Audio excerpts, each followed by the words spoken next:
and we'll see how many 5 stars I can find. You picking up what I'm putting down. That's what happens when you're a hypocrite.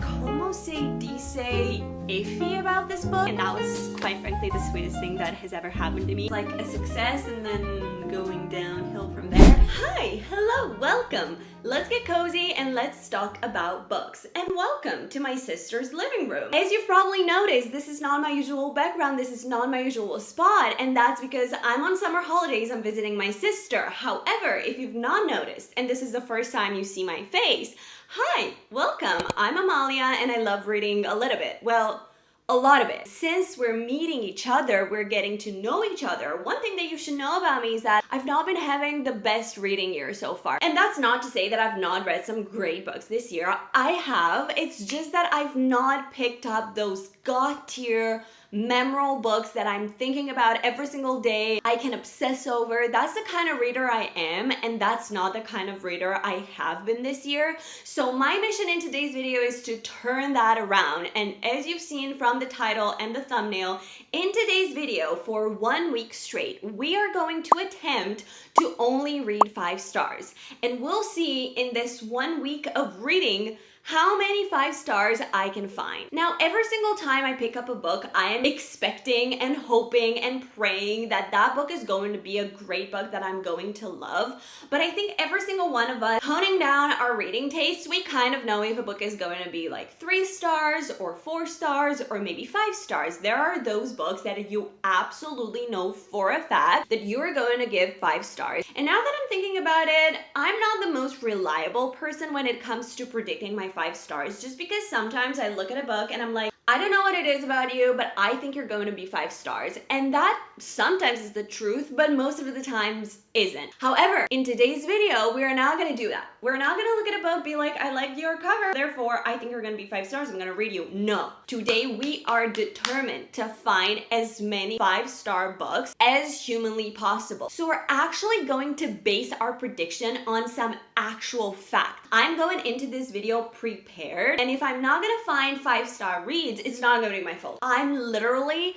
doing my best here, okay? So hopefully if you're watching this, welcome to the week where I find for you, so that you don't have to, some of the best books out there. Let's cross our fingers and toes together and let's get into today's video. I think before I tell you the first book that we're going to read together, I have to make a little bit of a disclaimer. I am usually the type of person who really likes to read a physical copy of a book. I don't even own a Kindle. I have to be honest with you about this. I have actually been choosing my reads that I've been reading with you guys from the books that I already own, from books that I have physically, so that I don't have to spend more money on new books. So I've really been staying away from some books that I know for a fact that I'm going to love, just because I don't physically own them. You know, I tried it out. I'm not blaming myself, but you know, looking back, wasn't the best idea. Wasn't the best decision that I've ever made. So you know what? In today's video, we're probably not going to read physical books. I think you can be a book creator without owning the physical book of every single book that you read. That's super expensive. I don't have the money for that. So you know what? If you see me reading on the phone today, just know that I'm not scrolling on TikTok. I am actually reading. It's just that I probably won't have the physical copies of every single book that I'm going to read in this video during this week. So taking into account that disclaimer, let's actually talk about the first book that I'm going to read in this video and why. Big important question. Why? I was thinking that we should start this video by reading The Burning Side by Sarah damoff. If you've watched my last video, my last reading vlog, you probably already know why, but in case you haven't, although you should, I'm gonna tell you right now, okay? Last week's video, I read Sarah damoff's first and only book, which is The Bride Years, and that was my most recent 5-star, and that was my first 5-star, and I don't even know how long. Seems like forever. I absolutely love that book. And when I was reading it, I remember saying, if every book that I could read from now on would be hers, I wouldn't be mad about it. I would be down to only read her books from now on. And that makes me think, now that her second book is out and I'm gonna pick it up, chances are that book is going to be as good as the last one I've read. I already know that her writing, I love. Her characters, I love. Her next book is a good contender for me to give it 5 stars. So it's finally time. Let's roll the tape.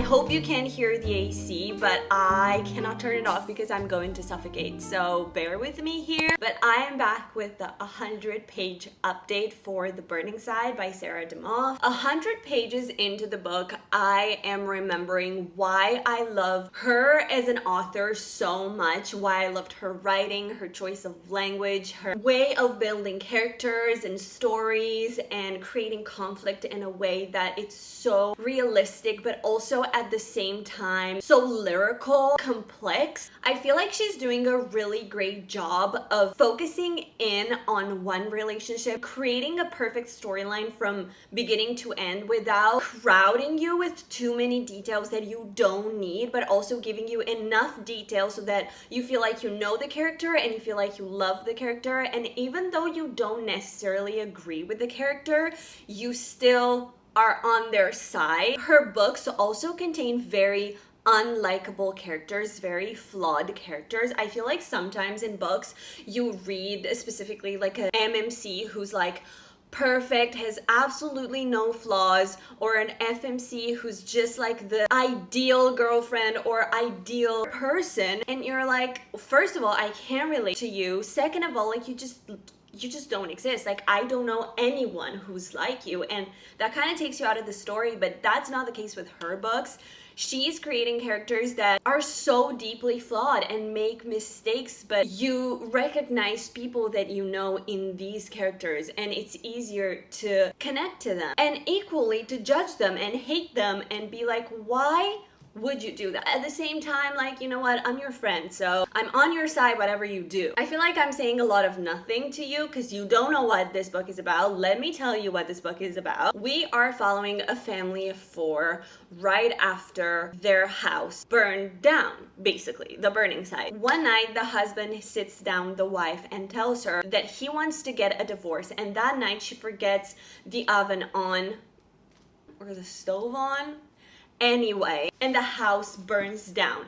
And they were about to get a divorce, but now they're forced to move into her parents' house. The parents don't know that they have issues in their relationship, and now they're faced with the decision, like, now that all of this is happening into our lives, what do we do? Like, do we still get a divorce? And we also get the perspective of the mother of the FMC. Our FMC was raised in such a loving, supportive, rich family, and also the perspective of the husband who was left with his uncle and aunt at 7 years old, who basically doesn't have a family, and how they navigated their lives up to this point, and also what's going to happen from now on, what decisions they end up making based on not only their past but also this crazy event that just went on. It's a page turner. I'm enjoying my time reading it. I'm very excited to see what they end up doing, and although I feel like I know what they're going to end up doing, I'm excited to see how they got there. It's not the type of book that's so deeply focused on the plot that you're like, what's going to happen? It's more like you know exactly what's going on. You're just interested to see how, and that's my favorite type of book. Let's see what else she comes up with to grip me with the story. I'll keep reading.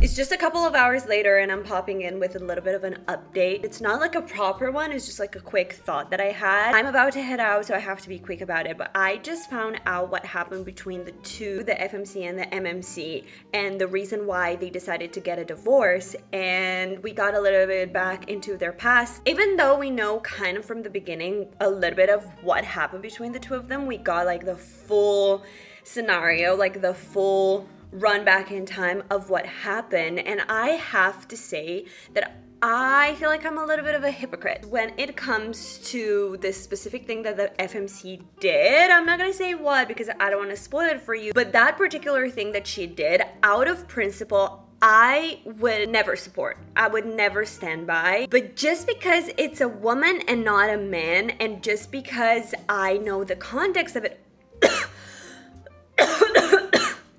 that's what happens when you're a hypocrite. Anyway, but just because I know the context of it all and it's a woman, I feel less inclined to judge her. Like, if he would have done that, fuck off. Literally, the door is right there, but because she did it, I'm like, you know what? It's wrong. I don't support it, but like, you know, like, maybe you can forgive her or something. You know, that's terrible of me. Like, a principal is a principal, but I'm just a girl. You know, at the end of the day, I'm just a girl. It was his fault as well, but I feel like in the beginning, the thing that happened between the two of them, it's portrayed as more of a, you know, when you meet a friend that you haven't seen in a long time and you catch up about your old friends and you're like, what is that person up to? And they're like, yeah, they're getting divorced because one of them, you know, and then you're judging them. But now that I know the context of what happened, layers of it, I'm more understanding of both of them and I'm on both of their sides, and I believe that they can move past it. If I believe it, it means it's probably gonna happen. I don't want to spoil anything for you, and I'm not gonna tell you if they do or not, but I just have a feeling that they will. And with that, I'm gonna head out because my Uber is downstairs. Okay, bye.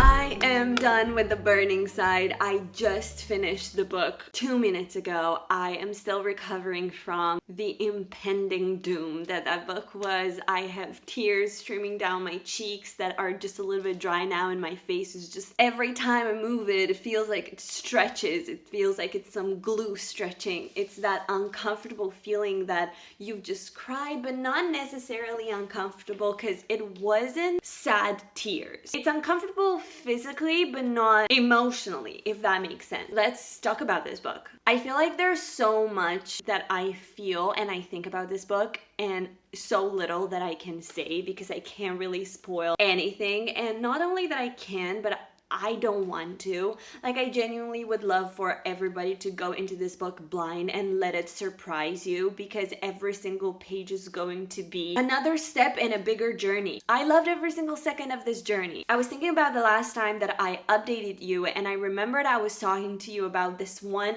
bad thing that the FMC did, and that I found forgiveness in my heart for her, and I felt a little bit unsure about that because usually that's like a major no-no for me. Like, if you do that in a relationship, you shouldn't be part of that relationship anymore and you shouldn't be together anymore. So I was really on the side of you guys should break up in the beginning of the book. But I felt this guilt that I kind of stood on her side, because usually I wouldn't. And I felt, as I told you, I felt like a hypocrite because usually I wouldn't feel that way. And reading more from the book, I realized why I felt that way, because the story was so layered and it wasn't black and white. Yes, the FMC made a mistake, but I think there's a beautiful quote. Give me a second, I'll take my phone. Look at all of these highlights. Maybe she was depressed and I was so afraid of being a burden that my absence became a burden too great to bear. Just because she's guilty doesn't mean I'm innocent. And that's exactly what it was. That's where my feeling was coming from. It wasn't that she wasn't guilty, it's that he was too, but he wasn't taking any of the guilt upon himself. So as a reader, if you're just looking at the cold facts, you're like, yeah, she's guilty, but you have this feeling, like the author does build this feeling in the reader that it's not really like that, but she doesn't explain it until the characters are ready to get there themselves. And I think it wasn't just that I was confused emotionally. I think it's the way that the author wove the story. I think it was her masterful writing that made me feel that way. It was just part of the journey. You had to feel that way in order to evolve with the story. So I think I just grew with the story. I was part of it. I didn't try to get ahead of it. I wasn't impatient with it. I think also because I predicted what was going to happen, I decided to take my time to get there with the characters. I was down to go through the journey. I wasn't that interested in the destination. Got so lost into the story, so lost into this family and every single layer of it, her side of the family, his side of the family. I know in the beginning I explained to you that we get her mother's POV as well, which is by far the most emotional part of the whole story. Her mother is an angel from above. She was so kind and sweet and just a good human and emotionally intelligent, and oh my god, I loved her mom. Her mom was my favorite character in the whole story. But towards the end of the story, we also get some POVs, but mostly the story of his family and where he's coming from, and we get some resolutions there, which was so heartwarming. I loved every single second of this family and of their story. Her mom says when the rain came, it came pouring down. One bad thing was happening, 100 bad things were happening. It was the way that their family worked, and this was one of those moments in their family. It was one bad period of time. I think we're only going from June to September, and we get some past chapters to see how we got here, but the story is mostly focused on those 4 months, so it's not a lot of time. We just see a period of their lives in which the rain was pouring down, and I loved how focused the story was and how intense it was, but how it was also integrated in time. You could see that you just get a slice of their story. They didn't have this feeling of like, our lives are doomed, we are the unluckiest people alive, this always happens to us. It was just like, this has happened to us and we are ready to move on, we are ready to grow. I loved the writing, the quotes were amazing. I didn't want to leave the story. In the beginning, I was a little bit confused how her parents were relevant in the story. I feel like in the beginning, I enjoyed her parents from the beginning, but I didn't quite see the purpose of getting their POV, why her dad was such a big part of the story. And I feel like towards the end, it all made so much sense and it all came so beautifully together. I could talk about this book on and on and on and on and on. I loved every single second of it, and I am happy to report that I did in fact find my very first 5-star of this video. I cannot explain to you how happy that makes me. If you've been following along during my reading year, you know how scarce that is and how important this moment is for me, and how solidly it grounds Sarah damoff as one of my favorite authors of all time. From this point on, whatever she writes, I'm gonna read it. Whatever she puts out, I'm gonna buy. I am absolutely obsessed with this author. It's 2 for 2 books, 2 5 stars. I'm obsessed with her. I'm obsessed with her world, her characters, her writing. I'm convinced these people are real. They have so many flaws and so many great qualities as well. They're so all over the place, but at the same time so passionate. They're just real people. Anyway, I feel like I've talked enough about this book. We are still looking for more 5 stars. Let me bring our next read of the week. Here we have it. The next book that we're gonna read together this week is The Correspondent by Virginia Evans. And my parents got it for me when we were last at the bookstore. I got a book for my mom and she got a book for me, and that was quite frankly the sweetest thing that has ever happened to me. What I know about it is that we're following an old lady through the lens of the letters she exchanges with her friends and family. I don't think we get any of her story outside of letters. I think this is a book of letters. I was actually obsessed with letters growing up. When I was 18 years old, I had like this bigger party, and I remember people asking me like, what do you want for your birthday? I told them I want letters. Every person that I love in my life to give me a letter, to write me a letter. I'm so happy about that, and I still have them and I cherish them, so I hold them so close to my heart. This book being just a collection of letters, I feel like it'll hit so close to home for me. I'm so excited to get into it. I can already feel the letter writer in me come back to life. I'm already thinking like, who can I write letters to now? Because I'm sure that this book is gonna make me want to write letters. And I thought, what a better video to integrate it in than this one. I think all the cards are in my favor with this one. I don't even care if this is going to be a 5 star. I do think it will be, but I'm fully going into this one with just an open heart, no expectations. I just am so curious to read it.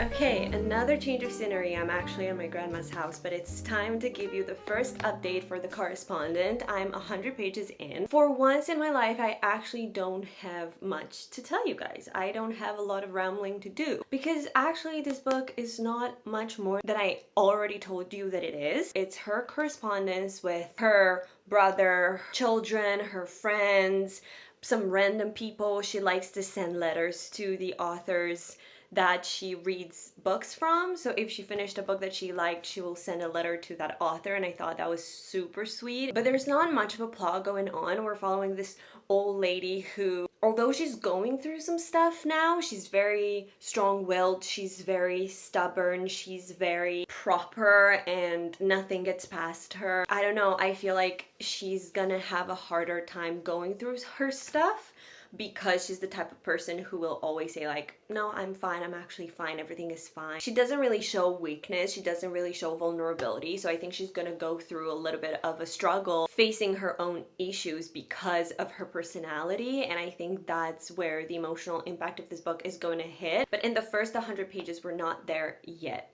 We have just established who her family is, what her problems are, what her past was, she's divorced, what her children are doing, her neighbor, hobbies, what she does in her free time. Like, that's it so far, and there's not much of a plot going on. She is not the most likable character, but I feel like she's going to unravel in front of our eyes as the story goes. But other than that, that's the update.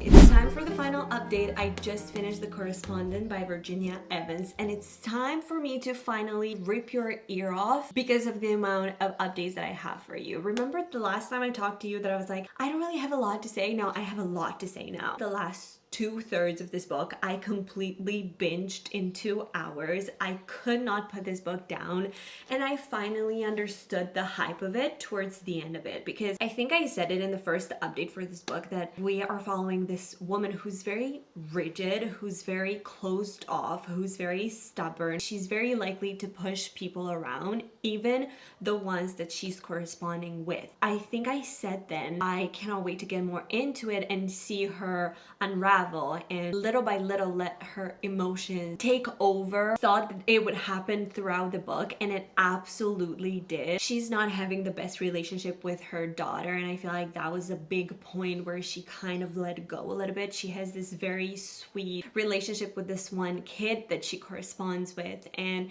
he's a little bit troubled, and he spends one summer, no, actually 1 year with her, and that's also something that makes her more human and vulnerable. And then she was adopted, and at some point in the book she finds someone that's related to her. I don't want to spoil it for you, I want you to find it out by herself, but that also makes her think about her childhood and where she's from, and we kind of get her introspective a little bit more rather than this persona that she puts forward whenever she speaks with anyone. And we also see someone threatening her at some point in the book, and we also see how that affects her and where that comes from, and why she's being threatened and why she made the decisions that she made to get her to be threatened. I don't, there are some parts of this book that hurt her enough so that she lets go, and through conflict she finally opens up, and I loved seeing her unravel. And I think the most tangible way that you can see her unravel is when she finally caves and she starts hanging out with her neighbor that always liked her, but she always pushed him away. And towards the end of this book, you really see her at her core. You see what happened with her children. We explore a lot of grief in this one. I think actually the main thread that waves the story is grief, and you cannot really tell from the beginning, but it is her motivation. Also for being so stuck up, but also for eventually opening up. I got so emotional and I was fully sobbing by the end of it. I got so attached to Sybil. I wanted to hold her. I wanted to protect her. It was so sweet. read. And I think in the beginning, the reason why I didn't have so many updates was because I didn't quite grasp the point of the story. I couldn't connect to the main character, and I didn't really understand why we were following her. Like, what was the point? There was no plot, there was no goal of the story. We weren't really going anywhere with it, and I guess the reason why I couldn't really speak about it and I didn't really have a care for it was because I didn't fully grasp it. And then the deeper we got into the story, the more I understood and the more attached I got to it. But I think I only started seeing the point of it and getting really, really attached to it was maybe at the 70 or 80% point of the book, even though at the end I felt so connected and I loved it so much and I sobbed my eyes out. I think I'm still gonna give this book 4 stars instead of 5, just because it took me a while to get there, and I think it would be unfair for the beginning part of this book for me to give it 5 stars. In the beginning, I really didn't feel like that. So I think I'm gonna settle on a 4 star, but this is the kind of book that I want to keep forever. I want to reread. I think the older you get and the more experiences you have, you'll probably be more likely to relate to Sybil more and more, and I cannot wait to reread this book at different points in my life. So this is the kind of book that I really want to keep forever. I would recommend it to literally anyone. It was so inspiring, brought me back to that version of myself that really loved writing letters, and it really got me craving to write again. And I was looking at her structure of writing a letter. I was like, oh my god, I'm gonna open this book and I'm gonna write a letter through the structure that Sybil used of how she was writing her letters.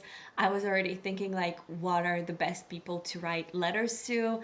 It got me so excited, it got me so inspired, it got me so emotional. I loved it, especially towards the end. I would highly recommend. It fits really well in this video because even though it wasn't a 5 star for me, I think this is the type of book that so many people could give 5 stars. And even though it's not like a strong 5 star, it's a strong 4. It's like one of those really good 4s that I would highly recommend to many people. I kept this surprisingly short for how emotional I felt towards the end of it, and it's time to finally pick up the last book in this video. And I think the book that I really want to read right now is Main Characters. Now, the main characters, from what I know, it's a love story between 2 people told by anyone else but the 2 people. So we get the perspective of the barista that serves them, a woman that passes by them in the street. You get their story from the people around them, but not themselves. I really hope that these 2 are not gonna be too similar in a way that I won't feel the uniqueness of that one, because I just finished this one, but I am really interested in that one and I've been seeing it and I really don't want to put it off. The reason why I want to pick books up regardless of whether I have them or not, just reading the books that I'm in the mood to read, is because as a mood reader, if I don't read the book that I'm in the mood of, if I pick another book up, I'm gonna hate that book because it's not what I want to read. And then eventually when I get to the book that I wanted to read, I'm also not gonna like that one because I've waited for so long to read it that I've created these unearthly expectations and nothing could ever come up to my expectations. So I really don't want to get to that point. I'm really tempted to pick that book up because I've been seeing it and I don't want to put it off. That's another book that I don't physically own, so I'm gonna read an ebook version of that. If you've been hearing my grandmother's roosters, girl, there's nothing I can do about that. So I'm going to read an ebook version of Main Characters. I'm really excited. I've been seeing it everywhere. The reason why I think it's going to be a 5 star is because it's such a unique concept. I've seen all of my favorite creators loving it lately and I'm just really in the mood. So I think those are my explanations why I feel like it's going to be a 5 star. I really hope that it will be. Without further ado, let's get into Main Characters.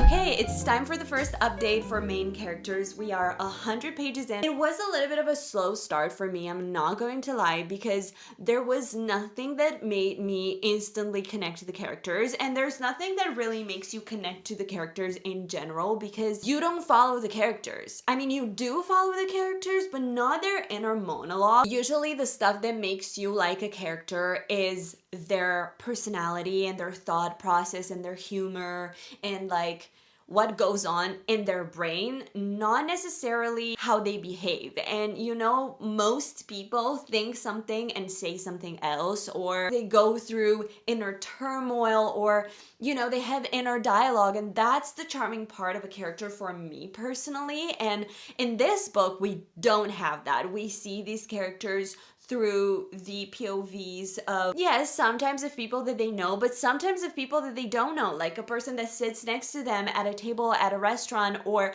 literally one chapter was a statue on the street. Like, you can't really get to know a person just observing them and seeing them in sporadic situations of their lives. So I'm really curious how it's going to end up making me involved in their personal lives if we don't get to see their personal lives. You picking up what I'm putting down. We're basically following these two people. They meet for the very first time, they go on a date, but they couldn't get together because they were in different relationships, and then almost a year later they reconnect and they end up being together. It's written very beautifully. I really wasn't in the mood to underline everything and take forever with a sentence. I feel like if you would give yourself the time to really enjoy the writing, you would spend so much more time with it because it's so layered and the verbiage is so nice. As I'm reading it, and I'm super impatient to get to the point of it, and I'm not really taking the time to take in the beautiful writing, I'm thinking to myself, if I end up loving this book, this is the kind of book that I would want to reread just to kind of dissect the beautiful writing of it. So that's something that I am enjoying, but the one thing that I'm not really enjoying is the fact that I am not really connected to the characters, and I also don't see how I possibly could. How am I gonna get connected to you? The only way that I could possibly get more attached to them is if I would get more POVs of people close to them, like their friends or people that they can be vulnerable with and they can open up to, so that they can have really honest and vulnerable conversations with. So even though I'm not seeing the dialogue in their own brain, I'm seeing the dialogue with other people. I feel like that's the only way that I could possibly start connecting to the characters, but 100 pages in, I haven't. So I think that's my first update. I am enjoying it, but I'm not necessarily predicting a 5-star so far. Like, if it just goes on like this and we just see what happens in their lives without seeing how they feel about it, I don't think it's gonna be a 5-star, but I am going to continue and give this book the chance that it deserves. So let's proceed.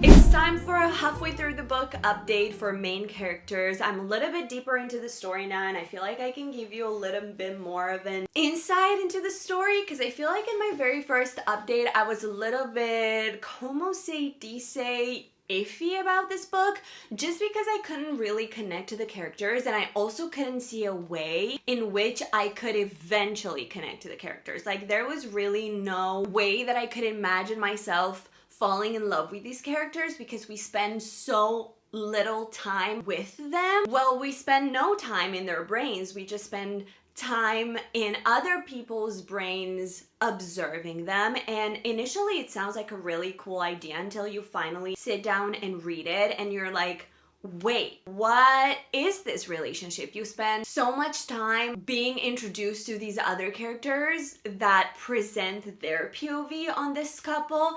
And I remember saying in my very first update that I loved the writing, but I couldn't sit myself down to really enjoy it, and I was skimming through the writing so that I could get to the point. And now I've observed myself better and I understand now why that is. I am skimming over the beautiful writing because it's sometimes the introduction to the character that we're following in that specific chapter. So say we are following the casting director that has an interaction with Clara and Seb. Those are our two main characters, Clara and Seb. So I feel like we get a lot of unnecessary information about these other people instead of focusing on this couple. And I think usually in your normal conventional romance, you do get the main characters, but you also get side characters, and you don't mind when you get introduced to them and you get some background to them because you feel like they're relevant to the story. In this context, these side characters that introduce the main characters, that tell the story of the main characters, not all of them are side characters. They're truly there just as a tool, but they don't matter to the story. So I'm sitting there wondering, why am I finding all of this stuff about you when in reality you're not the one that I'm following in the book? You're not the main interest of this book. Does that make any sense? I don't know if I'm making any sense, but I feel like I kind of can point now why I love the writing, but I'm not eager to take the time to take the beautiful writing in. I'm not interested in the descriptions of the side characters that have nothing to do with the main characters. I hope that sums it up quite well. Now we know a little bit more about our two main characters. I'm now a little bit more interested to see how or if they're going to solve their issues. I feel like it's going to be a back and forth because of the way that's already been structured. Like, they met each other, but they didn't work out. And then they met each other again after a year, and then they started dating. And then we see the fights and we see the good moments, but the author takes us through the ups and downs, truly their happiest moments, but also the qualms. We're now in one of the gaps in the relationship when things are not going very well. So I think the story will continue to take us up and down. So if I would have to guess, now that we're halfway through, we are gonna get over this specific bump in the road eventually, because it's not an easy bump in the road, let me tell you that much. But I feel like something else is gonna happen. Then maybe it's gonna get resolved and then something else is gonna happen. So if I am right, this is going to be quite an emotional story. The more time they spend together, the more serious their problems are, and the more serious their fights, I feel like the more emotional the story is going to get. So I feel like it's going to be quite similar to The Correspondent, where in the beginning I wasn't really seeing the point of the story, and then all of a sudden towards the end it was so emotional that I felt connected to it. So I'm assuming that it's going to be a similar situation where it takes a little bit to get into the story and to get attached to the story, but once you do get into the story, you're going to be emotionally distraught. So I will let you know if that will be the case, and I will get emotionally distraught. That's basically it for the time being. I'm just gonna get back to reading.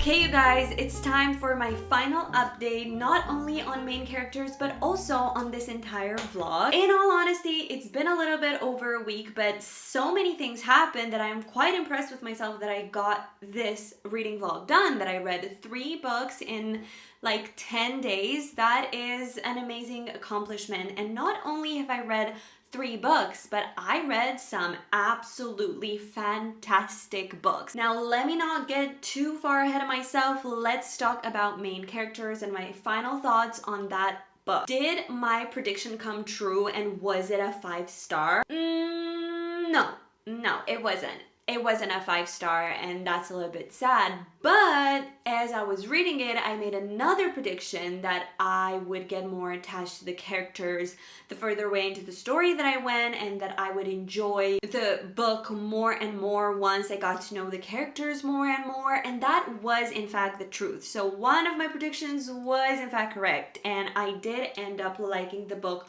more and more and more the further into it I got. I got to know them better and I got to love them more and I got more connected to them and I enjoyed the book more. Usually you get to know so much of a character's thought process, but I feel like with this book, you didn't go inside of their brains, but you got to see them act out in their situations. Closer to the beginning of the book, that kind of pissed me off because I couldn't really read their minds and I couldn't really understand them fully. But as I was reaching the end, I now feel like I do know them and I feel now that I could read their mind, and I feel like if you would ask me what first person POV would be like, I could quite confidently tell you what that first person POV would be, because that's how close I feel like I got to the characters and that's how well I feel like I managed to know them by the end of the book. We basically did get more emotional, closer to the characters. There was some trauma dumping right there. There was some miscommunication there. Big dramatic coming back to each other and falling apart and coming back to each other and falling apart, and it was that kind of a story. It was your classic romance, but just not in the first person or the third person, kind of like the fourth person. The bottom line is that I did end up really enjoying this book. I think I'm going to give it 4 stars for the ingenuity of it, for the innovation of it all, for the courage that the author had to execute a challenge like this, and also his craft making me fall in love with a character that I didn't actually get to know. Perfect example. It's like you're chatting with your friend about this other person that your friend knows, but you don't know. And your friend does such a good job of describing to you this person that they've experienced, but you haven't, that you end up falling in love with them. That's kind of how this book felt, and I think the author did a great job at making me fall in love with these characters that I actually never ended up knowing myself. It was very interesting. The writing was very beautiful. I think this is the kind of book that the second that I'm gonna forget what it is about, I'm gonna want to reread because the writing is so beautiful. I have so many annotations in my phone just because I was so impressed with the writing. I highly recommend you read this book if you're a fanatic of beautiful language, beautiful metaphors, a push and pull romance, right person, wrong time, a very emotional but also very passionate love story. It is worth reading. Now, wrapping up, let's go back a little bit and remind ourselves what we did in today's video. Our goal was to see how many 5 stars I can find in 1 week of reading, and out of 3 books I found 1 5-star, and it was a little bit anticlimactic because I did find the 5-star with the first book, so it was like a success and then going downhill from there. Nonetheless, I'm very happy that I did end up finding 1 5-star and 2 very strong, very beautiful 4 stars. All 3 of these books are books that I highly recommend. We started off with The Burning Side, another Sarah damoff banger. This woman can do no wrong. It is official, guys. 2 out of 2. 2 books, 2 5 stars. Are you kidding me? Like, she's become one of my favorite authors of all time, like this. Like, in a month, she's solidified her place as an auto-buy author for me. I'm so happy about that. I highly recommend you read all of her books. We did have a lot of miscommunication in that one, but done so beautifully, so masterfully. You cannot help but love her characters. You cannot help but cheer for them no matter what they do. They're human. Then we read The Correspondent, and talking about empathy, guys. Oh my god, that book was so heartwarming. Rigid at the beginning, and then it was a story of an unraveling character. Eventually, at the 74th year of her life, started letting her guard down, started letting people in, started letting experiences come to her, learning how to let go of the past, of grief, of unresolved feelings, and just learning how to live. And it was a masterclass in just the idea that it's never too late to learn how to live. It's never too late to conquer your own fears. That book was absolutely beautiful. It's the type of book that I want to go back to over and over again, that I'm going to recommend to every single human being in my life, I feel like that's the type of book that really ticks off every single box. I don't see there could be a person out there that wouldn't enjoy that book. That was such a beautiful story. And then we ended this video with main characters, a story of two people that kept missing each other, and also two people so deeply observed by others whose relationship was so tangible and so intense and so all-consuming that you could fall in love even though you weren't in their POVs. I am deeply, deeply impressed by all three of these books. I'm so grateful I read them, and I'm so grateful I ended up reading them with you. Now you have 3 books that you desperately need to add to your TBR because they're so worth reading. You're gonna go on big journeys with these ones, but I promise you that at the end of them, you're gonna be grateful that you embarked in those journeys. Thank you guys so much for watching. Thank you so much for reading with me this week. Let me know if you enjoyed. Let me know what other books you want me to read on this channel and what other videos you would like to see from me. I hope the book that you're reading right now is a 5-star masterpiece, the best book that you have ever read. And without further ado, I'll leave you to reading.